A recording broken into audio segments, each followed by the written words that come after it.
Pace bene, masih di Mea Culpa. Hari ini kita bicara tentang patung. Sebagai Katolik, saya pikir kita terbiasa memakai patung dalam peribadatan. Bukan sesuatu yang asing, tetapi di waktu yang sama kita juga memiliki kesulitan untuk mempertanggungjawabkan itu kepada orang lain. Mengapa kesulitan? Karena kita harus memberikan penjelasan yang tidak selalu dengan gampang kita utarakan. Kita mengerti, misalnya ketika kita berkata, oh yang kami hormati yang ditunjukkan oleh patung itu. Tetapi orang akan selalu menilai apa yang dilihat oleh matanya, apa yang dilihat oleh mereka secara langsung. Nah, saya mengambil dokumen dari katekismus. Saya mengambil katekismus sebagai sumber perbincangan kita ini. Pembicaraan, begitulah ya. Pertama saya berterima kasih kepada teman-teman yang saya yakin ada saja menonton sampai selesai. Dan untuk mulai video ini dibuat. Itu dia. Katekismus nomor 2129 sampai 2132 berbicara tentang patung. Judulnya ini, kamu jangan membuat patung berhala. Perintah Allah melarang tiap-tiap lukisan tentang Allah yang dibuat oleh tangan manusia. Jelas itu. Tiap lukisan tentang Allah yang dibuat oleh tangan manusia. Ini muncul dalam Perjanjian Lama. Buku Ulangan menjelaskan begini. Kamu tidak melihat sesuatu rupa pada hari Tuhan berfirman kepadamu di Horeb dari tengah-tengah api, supaya kamu jangan berlaku busuk dengan membuat bagimu patung yang menyerupai berhala apapun. Ulangan 4 ayat 15 sampai 16. Dan poin ini seringkali dipakai oleh teman-teman kita Kristen yang tidak menerima patung. Allah yang transenden secara absolut telah menampakkan diri kepada Israel. Ini di sisi lain. Jadi tidak ada yang bisa kita lihat. Karena itu kalau kamu membuat patung, itu berhala. Tapi di sisi lain Allah yang transenden itu, transenden yang dari atas itu, yang tinggi itu, secara absolut telah menampakkan diri kepada Israel. Dialah segala-galanya. Tetapi serentak pula, ia adalah lebih besar daripada segala perbuatannya.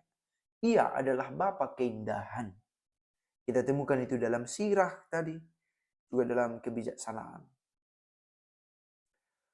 Dengan melihat ini, ada dua ide. Jangan membuat, tetapi di waktu yang sama, dia juga mau menampakkan dirinya. Dan tampak kekuatannya dalam benda-benda juga. Contoh dalam tongkat misalnya. Nah, artinya apa? Kita tidak cukup berhenti pada teks itu. Pada apa yang kita temukan dalam Perjanjian Lama itu untuk memaknai apa sebenarnya yang menjadi persoalan dalam perpatungan ini. Nah, kita tidak cukup berhenti pada tidak membuat benda yang berkaitan dengan Allah. Karena di sisi lain kita bisa melihat itu menjadi sangat kontradiktif ketika kita tahu bahwa Allah juga menunjukkan kekuatannya dalam rupa yang bisa dilihat. Entah Allah hadir dalam rupa api yang membakar semak, tetapi semak belukar tidak terbakar. Tongkat Musa dalam rupa makanan misalnya, tampak kebaikan karunia dari Allah itu. Dan puncaknya Kristus. Nanti dalam Perjanjian Lama kita lihat yang diolok-olok. Kan sama saja. Tubuh dengan lukisan sama-sama benda materi empirik yang ada di dunia ini. Tetapi dalam Perjanjian Lama Allah sudah menyuruh dan mengizinkan pembuatan patung. Nah ini dia tadi. Yang sebagai lambang harus menunjuk sebagai lambang kepada keselamatan dengan perantaraan sabda yang menjadi manusia. Nah, itu tadi misalnya ular tembaga, bilangan 21 ayat 4-9. Nah, kalau mau pakai teori, jangan buat. Ternyata ada juga benda lain yang dipakai untuk menunjukkan manifestasi dari kekuatan kebesaran Allah itu. Ada tabut perjanjian, itu lagi diarak, diangkat, dituhuk.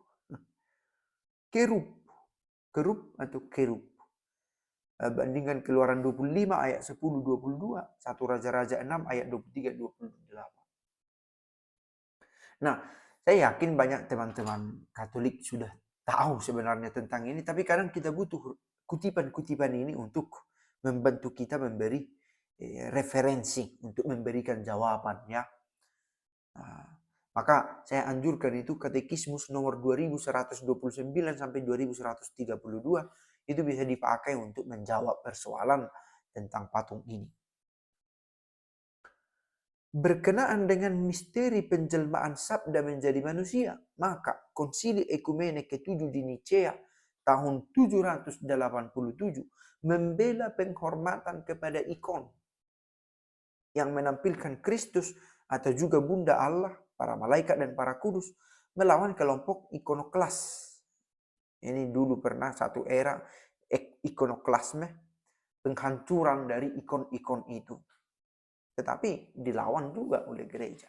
Karena sebenarnya ada persoalan politis juga kala itu untuk membuat satu kebaruan bersamaan dengan pemerintahan yang baru, kepemimpinan yang baru. Nah, ini movimento, pergerakan macam ini harus diteliti karena seringkali keputusan-keputusan mengenai doktrin, mengenai nilai-nilai teologis itu tidak lepas dari intensi politik. Oke, intensi. Maka mengapa dilarang? Tunggu dulu. Itu tidak selalu karena persoalan teologi. Ada di balik itu. Ada udang di balik batu. Ada cita-cita yang mau dicari.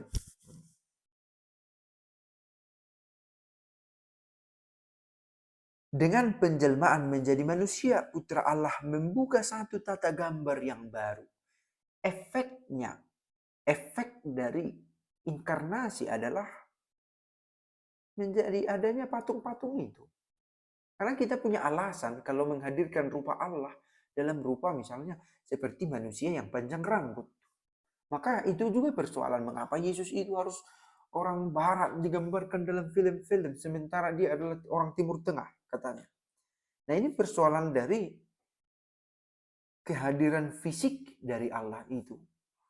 Nah, sebenarnya bukan hanya soal patung, tetapi sejauh itu menempati ruang dan waktu. Oke, apa maksudnya di sini? Kalau kita mau mengkritisi patung, kita harus juga mengkritisi Yesus. Siapa Yesus sebenarnya? Nah, tetapi sebagai premis pertama, kita menerima Yesus sebagai Allah yang menjadi daging, ya firman Allah menjadi daging, maka bisa dimengerti kalau kita akhirnya memakai patung dalam memahami manifestasi kehadiran Allah dalam realitas hidup kita. Kita katakan manifestasi dalam arti yang membantu kita melihat, mengalami dia secara nyata.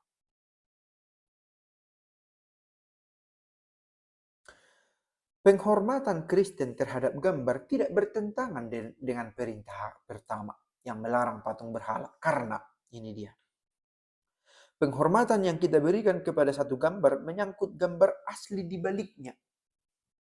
Di baliknya. Sudah sering dipakai itu soal kalau ada keluargamu meninggal, kamu buat fotonya, lalu kamu peluk, kamu cium dia. Itu bukan soal gambar itu sendiri, tapi orang yang dihadirkan lewat gambar itu. Sama halnya dengan patung. Idenya sederhana sebenarnya. Makanya saya bilang sekali lagi, persoalan ini sebenarnya bisa menjadi sangat sederhana bila kita melihat sejarah itu tidak secara polos. Ya. Mengapa ditolak? Karena akan selalu ditemukan ayat-ayat berkenaan tentang itu. Dan kalau ayat ini dilihat secara kontekstual, misalnya yang menolak patung karena berhala, kalau kita lihat itu secara kontekstual masuk akal. Karena misalnya ketika Musa tidak mengakomodasi keinginan dari orang Israel, mereka membuat patung lembu dan mereka menyembah patung lembu itu, kita tahu sebenarnya tidak, mereka tidak dibawa kepada Allah ketika sedang menghormati patung lembu ini. Makanya muncul hal tentang berhala masuk akal. Kalau praktek dari penghormatan pada patung lembu emas itu yang menjadi tema, maksud yang dituju oleh penghormatan berhala itu. Dan penghormatan berhala lainnya yang bisa kita temukan kisahnya dalam kitab suci. Nah, seperti tadi itu kutipan dari Basilius tentang penghormatan di balik yang dihadirkan oleh gambar itu. Sebenarnya itu yang mau disembah. Siapa yang menghormati gambar, menghormati pribadi yang digambarkan di dalamnya.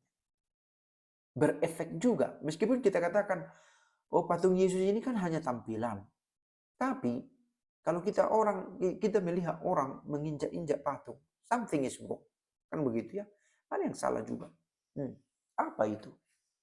Karena nuansa menyembah Allah itu bertampak dalam penghormatan kita dalam terhadap patung itu.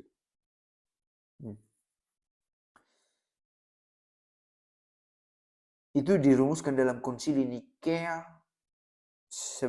dalam poin 11 dari dokumen, dari salah satu dokumen yang dihasilkan di sana.